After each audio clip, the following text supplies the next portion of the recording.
All right, so President Biden has been diagnosed with COVID-19. So to get the facts, we've turned to our medical expert, Dr. Payal Kohli. Yeah. Before you jump in, I heard that you might have a very serious medical diagnosis opinion regarding Jeff's mustache. I do. Not only is it a legal crime, as Mark just said, medically it's contraindicated, Jeff. Because what's that mean? It's amazing. It's not a good idea. It's the opposite of a good idea. Why? You're trapping little virus particles near your nose and mouth. When you wear your mask, it doesn't fit quite as well. And on a personal level, I hate it. Wow. This makes me want to keep it even more. I was going to take it off this weekend, but welcome to another week of Jeff's mustache. I love it, Jeff. That's a Kohli burn. Yeah, I live my life for spite. Okay, go ahead. Sorry. Now I got to be the one. Let's get back on track.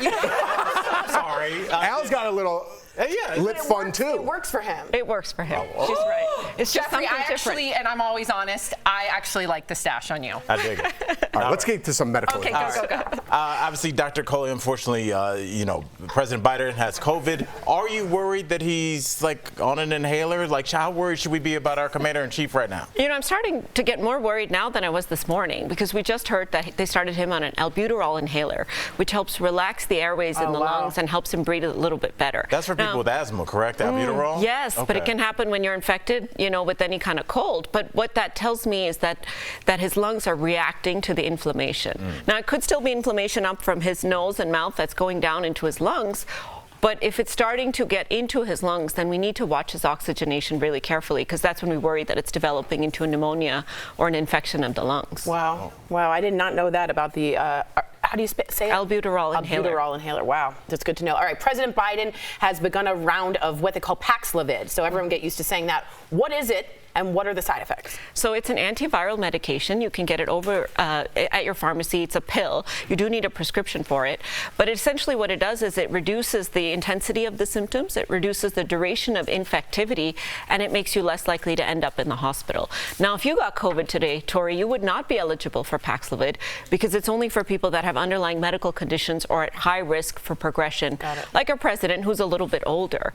But I actually think that pretty much everybody should get Paxlovid if they get COVID. So I really hope that the FDA starts to make a case to give it out to the general population, because it's a good medication. It does have some side effects, mostly altered taste. It can also change the way your other medications are metabolized in your body, so you sometimes have to stop medications.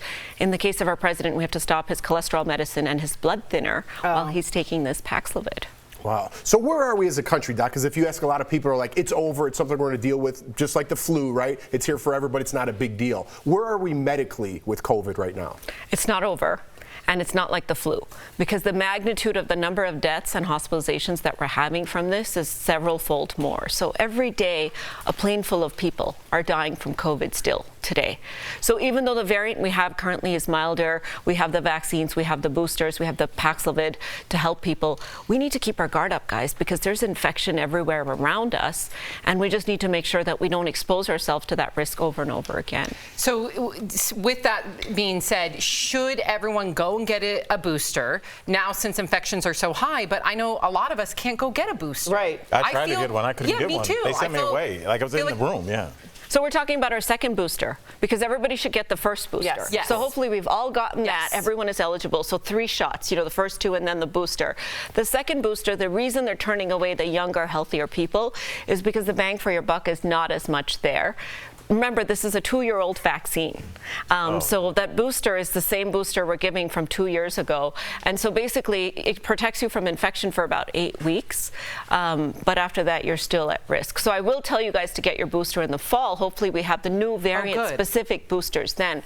But right now, you're not going to get that much protection, and it is going to be immune activation again. Don't get the summer clearance booster. Get like the fall back-to-school booster. Yes. Okay. The red banner, 90% off. But I love that she tells us that. Dr. Kohli, we appreciate you as always. Thank you so much for chatting with us. If you have a question you would like to have our Dr. Kohli answered, write to us on social media or email at info@dailyblastlive.com. We will be right back. Or DML. No.